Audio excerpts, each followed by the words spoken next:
Hello, hello. I'm going to give you a moment to get on. And while we're waiting for you to get on, I need to check and make sure this is working out right, because technology is fabulous until it doesn't work. And if you are watching this recording, first of all, thank you very much, but you can feel free to skip ahead a little bit to get to the content.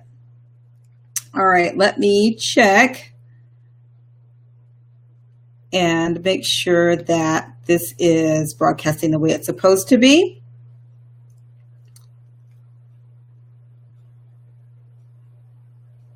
And if it is, then we are going to go ahead and get started.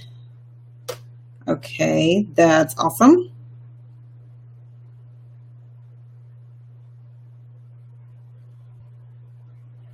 Okay, I think that's working. Have to give it a moment here because it's running slow.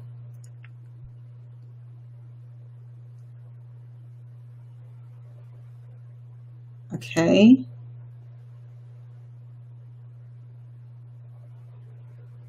All right, I think I'm good because it hasn't shown up yet. Let me see here. I had to delete a lot of stuff off my phone because I had a lot of videos and stuff and it was slowing my phone down. So I had to delete that stuff. All right, well, this isn't, okay, it's telling me that it can't play. I don't understand why. Okay. Let me check one more place and then, like I said, technology is fabulous until it doesn't work. Let me see if it's there.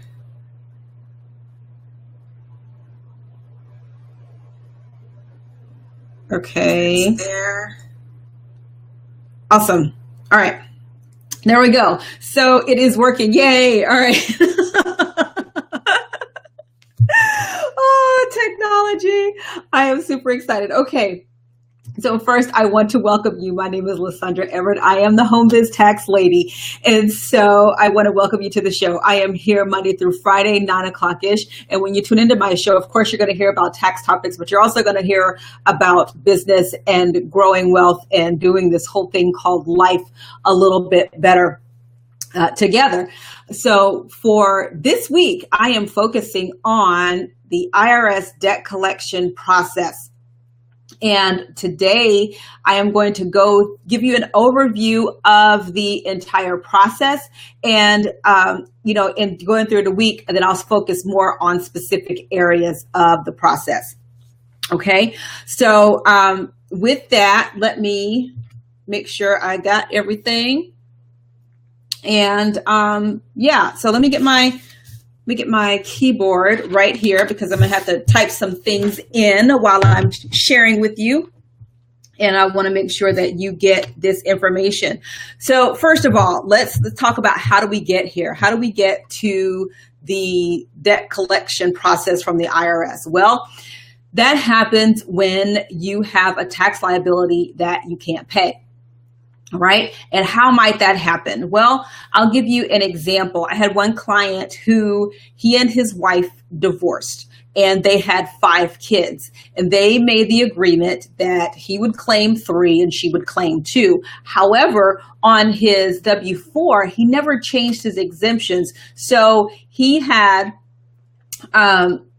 claimed 5 exemptions on his W-4, but he was only claiming 3 on 3 children on his taxes. So at that point, he wound up not having enough money taken out. So he wound up with a tax liability that he couldn't pay. So that's one way. And, a nuts and bolts is if you're an employee, it winds up being that you're not having enough money taken out of your paycheck. If you are a business owner, it means that you really have not prepared to pay your taxes. You have made the money, but you did not set aside a portion of that income for your taxes. So that's how we get here. So what happens? Well, starting about May timeframe, people start getting letters in the mail from the IRS, talking about a tax liability, and these letters detail the tax liability. And the reason this starts happening in May is that all of the refund tax returns are processed first, and then they start dealing with the tax liability. So that's why you really don't start seeing the bulk of these letters that are going out from the IRS till about May, June timeframe. Okay. So that's what it starts with. It starts with the letter. Okay. The letter is an assessment. This is what starts the process. It explains how much you owe. There'll be a part of the letter that explains, what was reported and how much they believe that you owe. And it demands payment within 10 days. And this is where people start really freaking out. Okay. They do one of two things. They either freak out or do nothing. And here's what you need to know here. If you get a letter from the IRS, do not ignore it. Now, again, the IRS will not email you. They will not call you on the phone. They will send you a letter in the mail. Okay. But if you get the letter, do not ignore it. You've got to do something. Okay. So the letter itself is going to demand payment within 10 days. If you don't have the money to pay it, then that's when the next steps. Now, if you take some action, if you contact someone, whether it's your tax preparer, an enrolled agent like myself, then you can get some help with this. And you don't have to go it alone. All right. Now, what happens? You've got this letter and you don't have the money. Well, then the IRS is going to offer you some alternatives. They're going to offer you either installment agreement, or you may have an offer in compromise, or they might delay in collection. And I'll talk more about that on another day. But this is, if you get the letter and you take some action, those are your next steps. The, installment agreement, offer and compromise, or to delay the collection. Okay. Now, what happens though if you don't pay and you don't get one of these other alternatives? That's where we really get into trouble. Okay. Because if you don't pay and you don't contact the IRS, the next step is to file a federal tax lien, okay? And a lien is a claim against your property, your home, your car, or any other property that you acquire after the tax lien. Now, in order for the IRS to file a tax lien, there must be 3 conditions that are met, okay? Let me put this on here. Okay. Filing. I didn't put one up there. Let me do this. So step 1, receive a letter. Okay. I didn't put this up there. I just started talking to you and put up here. You receive a letter from the IRS. Okay. So again, that's step 1. Step 2, if you do nothing, is they will file a federal tax lien. Okay. And again, the lien is a claim against your property. Now, the 3 conditions that have to be met for the IRS to file a federal tax lien: 1, they must assess the liability. 2, they must send the notice of tax due, which is the letter. So they got to let you know. Okay. Unless you waive the letter in some way or form. All right. And number 3, you must neglect or refuse to pay within 10 days after the notification. So you'll get this letter in the mail. If you do nothing, that's neglect. Or you know that you got this letter, you've contacted the IRS and said, I'm just not paying it. Okay, well then that's when the tax lien comes in. And it's got to be those 3 conditions must be met. Now, the IRS has to notify you within 5 days that a tax lien has been filed. All right. Now, filing the lien, this is what it does. It puts the claim against your property, but it also lets your potential purchasers or creditors know that whatever property you purchase, there is a government tax lien that has to be satisfied. And that is going to make people not want to loan you any money or to buy anything from you, because they know that it's got to go to the government first. And so that's just not good, because so that lien, it really restricts your ability to sell your property, okay, which is ugly. Now, the IRS will issue a release for the lien. They will release the lien on your property 30 days after the tax liability has been satisfied, okay? Within 30 days, okay? And if they don't release that lien within 30 days, you can actually sue them as a taxpayer. Okay. Now, the other thing to note is that any fees that are incurred with filing the tax lien, that's going to be added to your balance. All right. So there's a tax liability, and then there's going to be the additional fees and whatnot to file the tax lien that's going to be tacked on. All right. Now, here's the thing that most people don't know. You can appeal.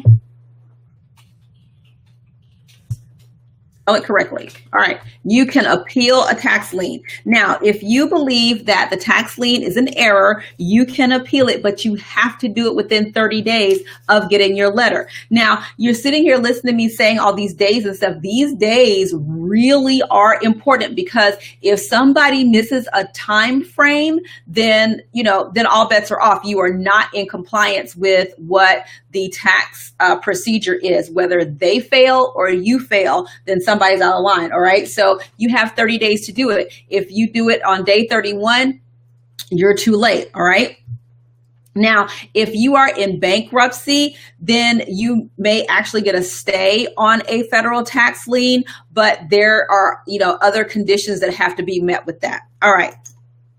Then the next step is, okay. This is what most people hear about. The levy. Okay, so the levy is defined as a seizure of property. When you hear people talking about the IRS came and took my house, that is a levy, all right? Now, here's how the levy works. Within 60 days of an assessment, within 60 days from the time they initially assess your tax liability, the IRS is required to provide a notice of demand for payment in person. Okay, now in person means that it can be delivered to your home or your normal place of business, meaning your job or where your office location, or it can be sent by certified mail to your last known address if they can't find you. Okay. Now, with that, it will also come with a publication that outlines your rights as a taxpayer. Like, one of the rights that you have in dealing with this is a right to representation. So you have to read that to understand exactly what your rights are. Now, if you pay within 21 days, the interest will not be imposed on the tax, but the interest still accrues on the penalties, whether it's a failure to file, failure to pay, any accuracy related penalties like you understated your income, or fraud penalties that you just were just out of order, where you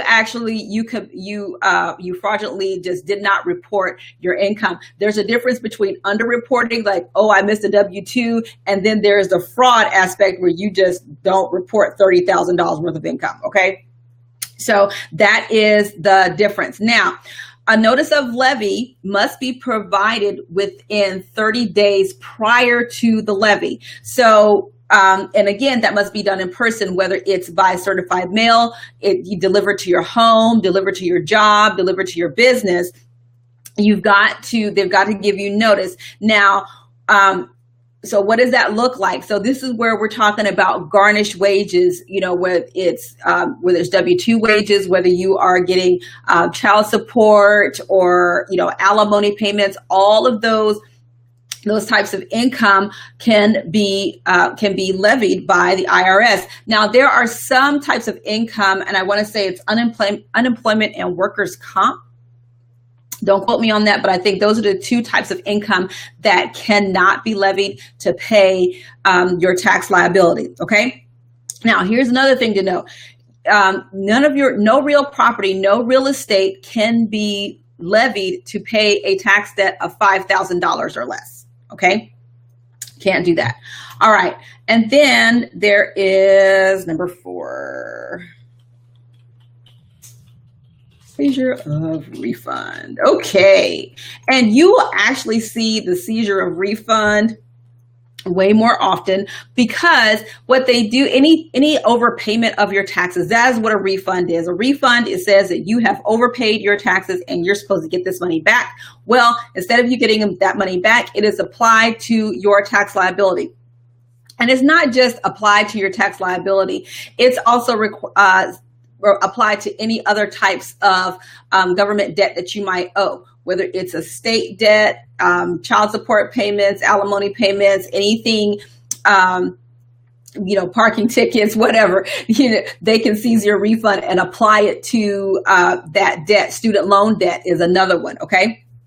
So, now note in all of this, I did not say you get locked up and go to jail. That's because we don't have a debtor's prison, all right? People don't get locked up for not paying their taxes. They might get locked up for failing to file their taxes, like Wesley Snipes, right? Most people think Wesley Snipes went to jail for not paying his taxes. He went to jail for not filing his taxes. He didn't go to jail for not paying his taxes, because the truth is that you being in jail doesn't get your taxes paid. Okay. And even if you wind up going to jail for a failure to file or something like that, that still does not satisfy the tax liability. You're still going to have to deal with that when you get out. Okay. So there is no going to jail for failing to file your taxes. It is for for not paying your tax liability. It's for, failure to file or just straight out tax evasion that you wind up going to jail. You don't go to jail if you file your taxes and you have tax debt that's racking up. Nobody's going to come and lock you up for that. But understand that you've got to be in compliance, okay? And what that means is that even if you can't pay your tax liability, you still need to file your taxes, because if you don't file your taxes, there is no statute of limitations on that. So if they find out, in 2017 that you didn't file your taxes in 2004, there is no statute of limitations. Whatever you owe, if you had a tax liability at that time, that is going to incur interest and penalties all the way up to the now. Okay. So that's why it's important to file your taxes, even if you can't pay your tax liability. The other thing that you need to keep in mind as well. Hey, good morning, Miss Ann. The other thing that you need to keep in mind as well is that even if you can't pay your full tax liability, you need to pay as much as you can, because any amount that you pay is going to reduce interest and penalties. Okay. So the thing to take away from all of this is that, number one, at the very beginning, when you receive the letter, don't ignore it, okay? Do not do that. That is the absolute worst thing you can do in your life, is try to ignore the IRS, okay?